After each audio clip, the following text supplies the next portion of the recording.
Hi guys, it's me from Minimalism with Michelle. I have been requested by many of you to share on how I have started my running journey and how I have kept it as a routine until today.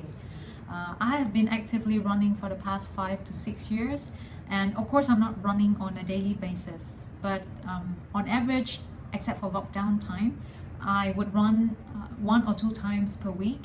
And even until today, I feel really excited every time I think about putting on my running shoes and going out for a quick run. First and foremost, you need to decide whether running is for you. Um, Basically, running is free. You don't need a gym membership to start it. But of course, running outdoor has associated risks, right? As many of you concerned. For example, there is traffic, so it's dangerous. There is pollution because it's outdoor, or you may get robbed. My phone got snatched before during an early morning run.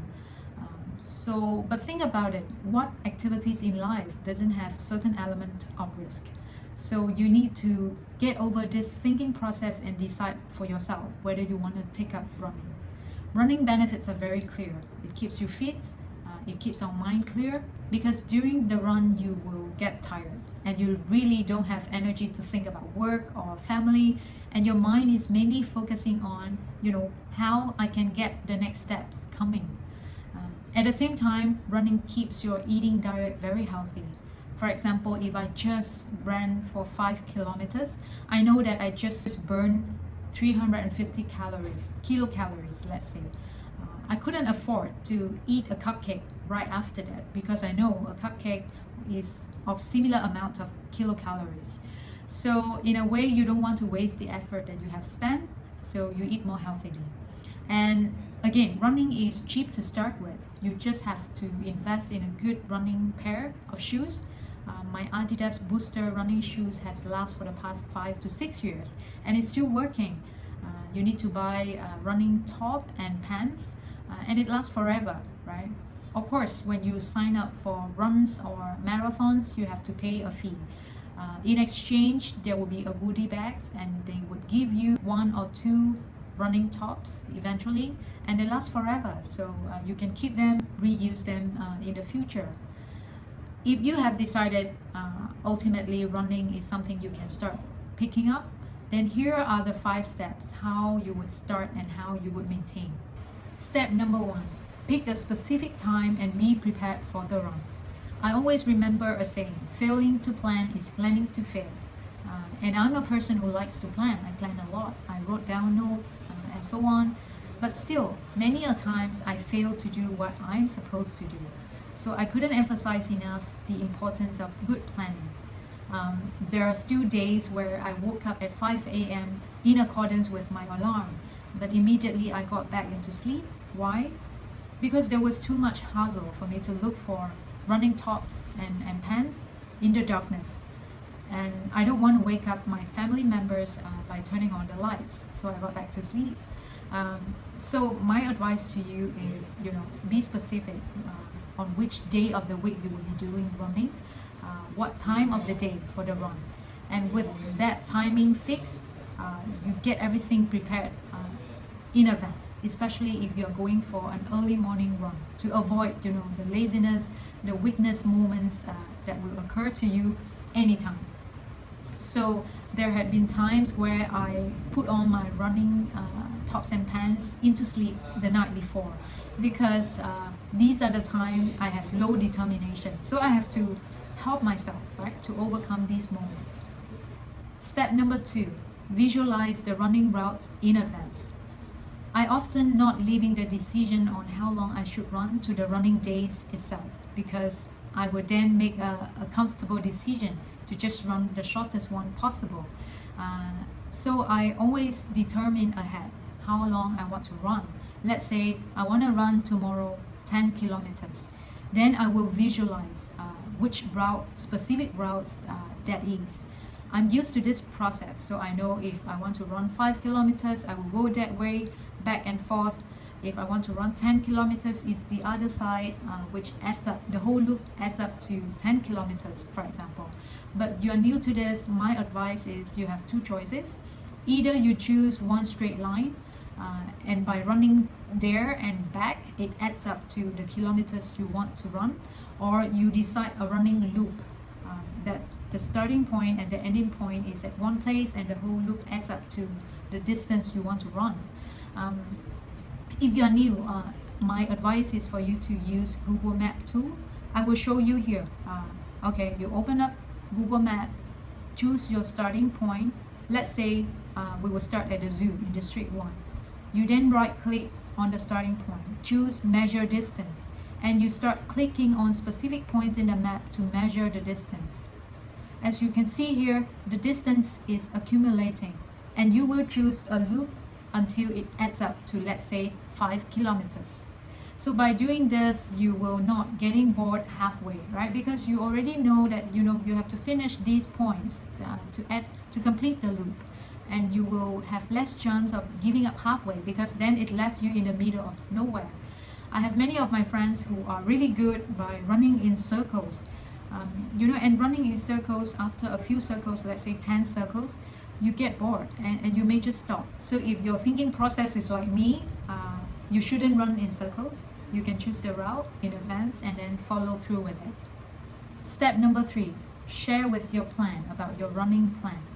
When I was still relatively new to this running journey, I felt the need to share with my friends on social media, to reinforce that I will deliver, because I wouldn't want everyone to know that, oh, Michelle wanted to run, but then she couldn't finish it.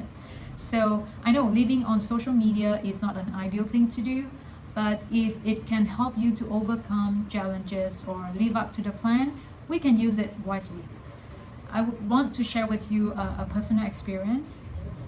It's the very first full marathon that I signed up for back in 2016, and it's in Chiang Mai, a very nice city.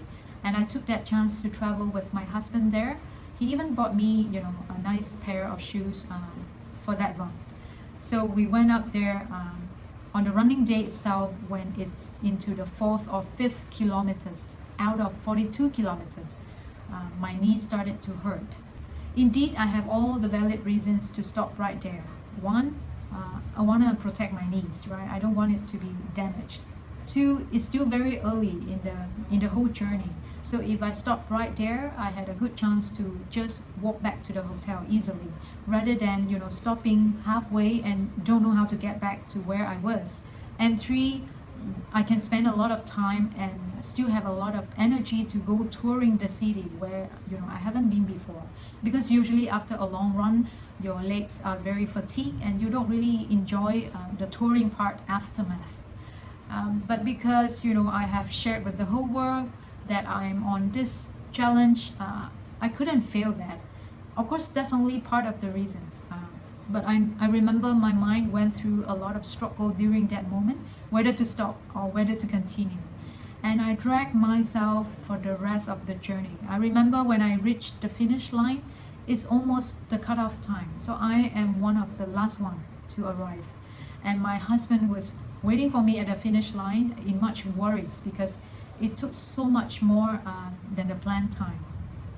But I was very proud of that moment.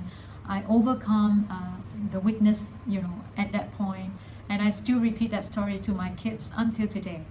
Step number 4, celebrate small successes. Registering for runs other than my living cities or countries is an amazing experience for me, because it's a good time for me to self-challenge and self-reflect. I remember the most arduous time I have gone through were the trails that I have done in Dalat or in Penang in Malaysia. I spent almost 11 hours straight out there under the blazing heat of the sun or under thunderous storms. And after those experiences, you realize that you're mentally strong, and it helps you to overcome subsequent life challenges easier. Combining runs with friends meetups or traveling with family members is something amazing to me. I love it. It's a good time for me to be away from work, to be away from family duties and from kids, right? And it's very good time for me to self-reflect. I would get on thinking how I have been leading my life, whether I'm having a meaningful life, or how better should I improve it. So it's a good chance for you to spend quality time for yourself. Step number 5, repeat the process. To be honest, I have my downtime as well. There has been a month where I didn't do any run, long or short. Of course, it's not a great feeling, but I didn't hate myself for it. And soon enough, I pick it up again. One way for me to keep this running going on is to register for runs or marathons, either half or full. And I would do it once a quarter, once every 3 months. And because I didn't want to suffer on the running day itself, just like how I did in Chiang Mai that I shared earlier, I have to prepare for it by scheduling exercise run before that, weeks or months earlier. And with that, it becomes a routine that, I have to prepare for the runs, and on the running day itself, I will do my best to finish it. So all in all, running to me is one of the best sports. Thanks to all the benefits that I have shared.